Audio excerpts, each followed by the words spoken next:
Assalamualaikum warahmatullahi wabarakatuh. Shalom, Om Swastiastu, Namo Buddhaya, salam kebajikan bagi kita semua.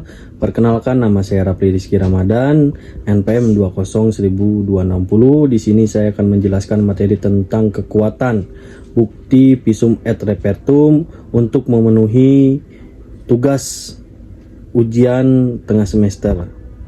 Visum et repertum memiliki kekuatan pembuktian yang cukup kuat, karena visum et repertum merupakan salah satu alat bukti surat sebagaimana diatur dalam pasal 184 ayat 1 huruf C Jo, pasal 187 huruf C KUHP.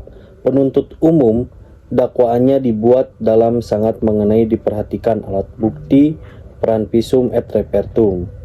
Visum et repertum memiliki kekuatan yang mutlak dalam pembuktian terhadap kasus-kasus tertentu, seperti contoh di dalam kasus penganiayaan, pemerkosaan, asusila, hingga pembunuhan. Ada kekuatan visum et repertum dalam tindak pidana. Mengenai kekuatan visum et repertum tersebut telah diatur di dalam pasal 184 KUHP, termasuk jenis bukti surat dan atau keterangan ahli. Visum et repertum dapat memiliki kekuatan yang mutlak, namun harus diimbangi dengan alat bukti yang lain agar cukup dalam membuktikan bahwa tersangka telah melakukan suatu perbuatan tindak pidana atau tidak.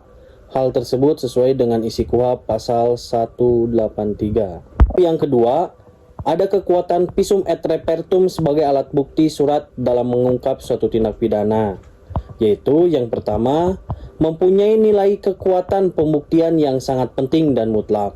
Tertera dalam pasal 187 KUHP, huruf A, B, dan C adalah alat bukti yang sempurna, sebab surat dibuat secara resmi berdasarkan prosedur yang ditetapkan oleh undang-undang. Surat juga bukan merupakan alat bukti yang memiliki kekuatan pembuktian yang mengikat. Poin yang kedua, sesuai dengan prinsip minimum pembuktian yang diatur dalam pasal 183 KUHP, visum et repertum sebagai alat bukti surat yang berdiri sendiri saja, tanpa didukung oleh salah satu alat bukti lain, tidak cukup dan tidak memadai dalam membuktikan kesalahan terdakwa, apalagi jika pasal 183 KUHP dihubungkan dengan ketentuan pasal 185 ayat 2 KUHP yang menegaskan seorang saksi saja tidak cukup untuk membuktikan kesalahan terdakwa. Sama halnya dengan visum et repertum sebagai alat bukti surat saja tidak cukup untuk membuktikan kesalahan terdakwa. Oleh karena itu, agar visum et repertum dapat dianggap cukup membuktikan kesalahan terdakwa harus disertai dengan alat bukti lain dan harus saling berkaitan dengan keterangan saksi.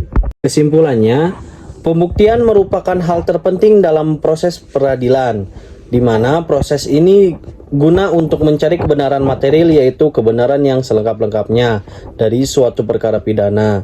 Dalam hal pembuktian ada berbagai macam alat bukti seperti keterangan saksi, keterangan ahli, surat, petunjuk, dan keterangan terdakwa.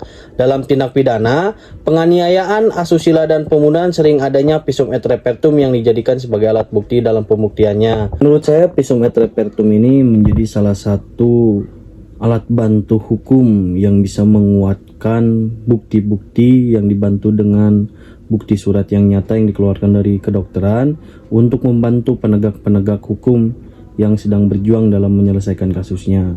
Maka dari itu bagus dan efektif dengan adanya visum et repertum ini. Mungkin sekian dari presentasi yang bisa saya sampaikan.